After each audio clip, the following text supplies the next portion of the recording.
What's up, guys? It's Trey Carter here, aka Captain Combat. Wanted to bring you guys a really cool, fun video, especially for those that are looking for an easy way to get better at jiu-jitsu, especially fast, right? I'm gonna give you a hint, it's literally impossible, but what I am gonna do is I'm gonna give you 3 easy ways how you can get better at jiu-jitsu much faster than if you just went about it all willy-nilly, right? Basically what that means is that you just kind of flying by the seat of your pants. Basically what I'm saying by saying fly by the seat of your pants, you're just winging it, okay? If you don't know what I mean by that after explaining 2 other ways of explaining it, I don't know what to tell you. Anyways, first way, guys, is super simple and easy. It's consistency of coming to class. Rocket science, right? Making sure you're coming to class, working on whatever fundamental technique you guys have going on.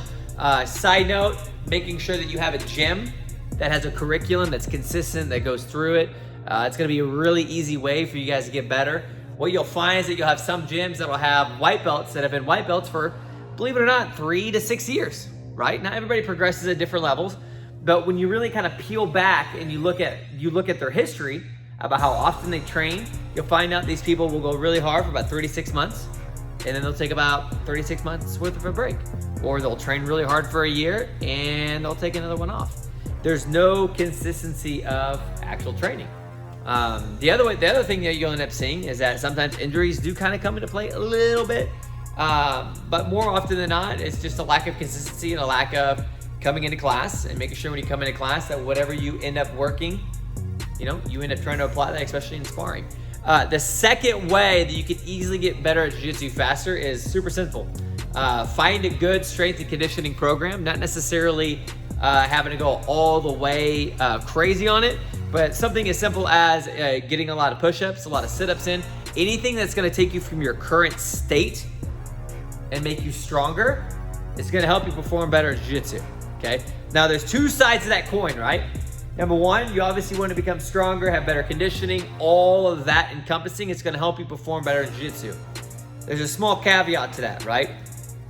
When technique is equal, right? When you have 2 people that are just about as good as each other, the tiebreaker is gonna come down really to 3 things. It's gonna come down to strength, it's gonna come down to endurance, and more often than not, it's mental fortitude, right? It's how mentally tough the individual is.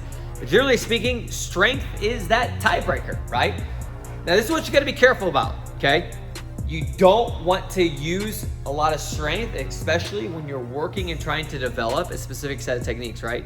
Like for example, like right now, I'm really incorporating in more butterfly-based game because I've been studying a lot of, let's see if I say his name right, Adam Warzinski. Let me know in the comments below if I said his name right. The guy has an incredible butterfly guard. I generally tend to play a lot of De La Hiva, a lot of lapel-based guard, little bit of spider, but it's more utilized for re-guarding and threatening and really getting the De La Hiva. But I struggle a lot with people that like to stack pass, right? They like the double underhook, over-under. So finding a game that's more for, that works well against somebody that kind of tries to smash a little bit. Been studying a lot of Adam Warzinski, right? And what I found was that people my weight or lower than me, I could straight up just bring my butt to my heels, pop them up and over, and do whatever technique I'm trying to do, and it goes great. Here's a problem though. I run into one of my buddies, his name's Jeff, and Jeff, if you're watching this, I'm gonna quote your weight. I may get it wrong, but Jeff is flirting between about 240 to about maybe 250. I don't know, I may be wrong. If I'm wrong, Jeff, I love you, dog, but he's a big boy, right? Now, he's not like, like the Blob or anything like that. Like, Jeff is an athletic cat, he's super strong. Jeff also understands the guard pretty well, but when I try to bring my butt to my heels, which any black belts watching this or anybody that understands butterfly guard, you know that's not right, so you're probably cringing hearing that. But I learned a valuable lesson that me focusing and relying on strength, getting reminded of that, my technique is gonna fall apart, right? Now strength has its place, right? But I gotta make sure that I'm working and developing my technique and getting better in a way that doesn't rely on strength. So when I do go against somebody like similar to Jeff, or I'm competing in the absolute division, I wanna make sure I have my angle correct. I wanna make sure that I'm applying the technique the way that it's intended to be applied, so I have a better opportunity to actually sweep somebody that's a little bigger than I am, right? So the first way, just to review real quick, guys, is the coming to class consistency. The second way was getting stronger, okay? There's 1,000 different variations of doing that. I'm not a strength and conditioning coach, nor am I yours. If you guys are looking for any good resource to find a good one, especially online, let me know in the comments below. I'll get you in contact with somebody who's really good. It's not gonna break the bank as well. The last way, guys, is one actual opportunity that I think is one of the quickest ways, especially tied in with the first, right, which is coming to class as much as possible. And this is one I actually see a lot of people not doing. Believe it or not, if you can do this one thing in tandem with the first one, especially if you go above and beyond for the second and focus on getting stronger, it's studying film.